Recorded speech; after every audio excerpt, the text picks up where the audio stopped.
कवि सम्मेलन देख देख के घर की शीला देवी को शेरो शायरी का बुखार चढ़ गया था। अब वो सीधे मुंह किसी को जवाब ही नहीं देती थी। उनके पति और उनका बेटा तो काम करने घर से बाहर चले जाते थे और उनकी शायरी झेलनी पड़ती थी बहू रेणु को। अब सास बोलती नहीं, अर्ज करती थी, संदूक पे रखी संदूक, संदूक में रखे झुमके, बहू झुमके निकाल के दे मेरे, कहाँ लगा रही है ठुमके। माँ जी, झुमके तो आपके निकाल दूंगी मैं, लेकिन आपके दिमाग से ये शायरी का भूत कैसे निकलेगा? छोटे लोग नहीं समझेंगे, शायरी है शौक बड़ा, तू अपने काम से काम रख, मेरे काम में मत टांग अड़ा। शौक अलग बात है, लेकिन हर चीज में अपना शौक डाल देने से जग हसाई हो सकती है सासू माँ।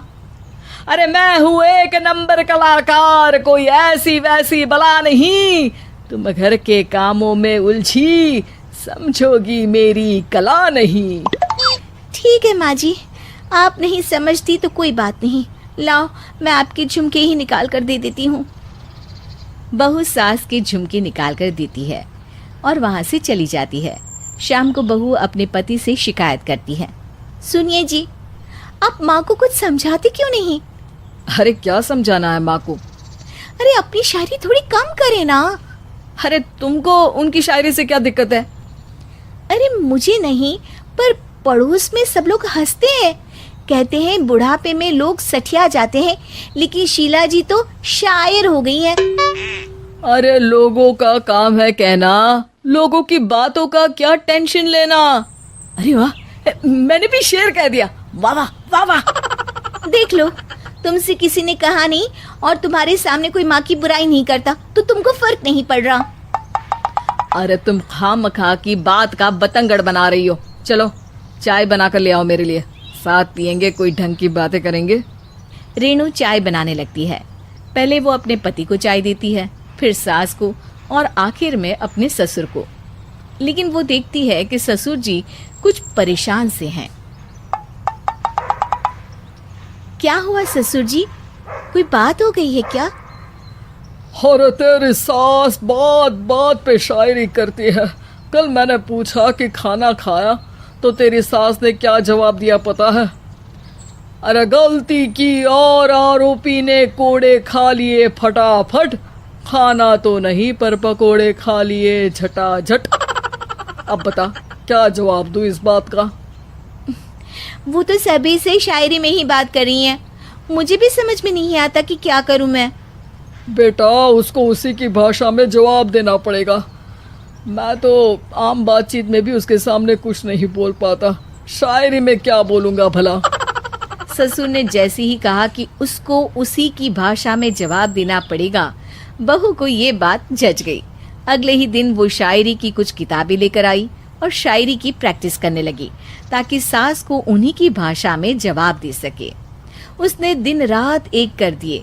एक दिन सब साथ में बैठकर टीवी देख रहे थे, तभी रेणु सबके लिए बिरयानी बनाकर लाती है, लेकिन सास को बिरयानी भाती नहीं। कौवा करता काऊ काऊ, चिड़िया बोलती ची ची, इतना खराब बिरयानी बनाई है कि मुंह से निकले छी छी। बस इसी मौके का तो बहू को इंतजार था, क्योंकि अब बहू सास को उसी की भाषा में जवाब देने के लिए तैयार थी। माँ जी, हमको अपनी ये बेकार शायरी ना सुनाइए, जैसी भी बनी है बिरयानी चुपचाप खाइए। ससुर जी और रेणु के पति ने रेणु का जवाब सुनते ही जोर से ताली बजाई और सास ने जब रेणु का शायराना जवाब सुना तो उनके गले में बिरयानी अटक गई। बहू ने एक और शायरी का तीर छोड़ा। शायरी में बहू के सामने सास हो जाएगी ढेर, क्योंकि सास मारेंगी एक शेर तो बहू मारेगी 1.25 शेर। सास को छोड़ के सब वाह वाह करने लगते हैं। आज पहली बार सास को नहले पे दहला मिला था और रेणु ने सास का मुंह चुप करा दिया था। अगले दिन रेणु का पति उससे कहता है, अरे वाह, तुमने तो माँ की बोलती बंद कर दी, मजा आ गया। अब मेरे लिए कुछ बना दो, खाकर मैं काम पर चला जाऊं। शायरी ही है मेरा जीवन, वही करूँगी जी भर के। नौकरानी रख लो कोई, काम नहीं करूँगी मैं घर के। अरे तुम क्या माँ जैसी हरकतें करने लगी, सीधे सीधे बात करो ना। हो गई कल शायरी, रोज थोड़ी ना करोगी।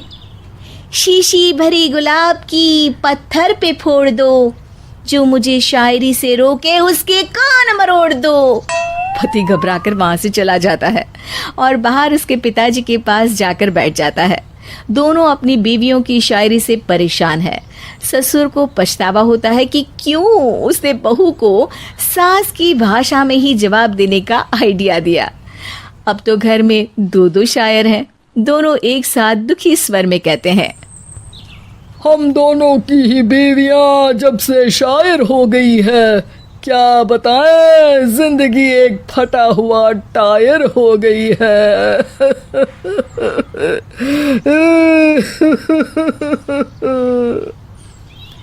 हम दोनों की ही बीवियां जब से शायर हो गई है, क्या बताए जिंदगी एक फटा हुआ टायर हो गई है।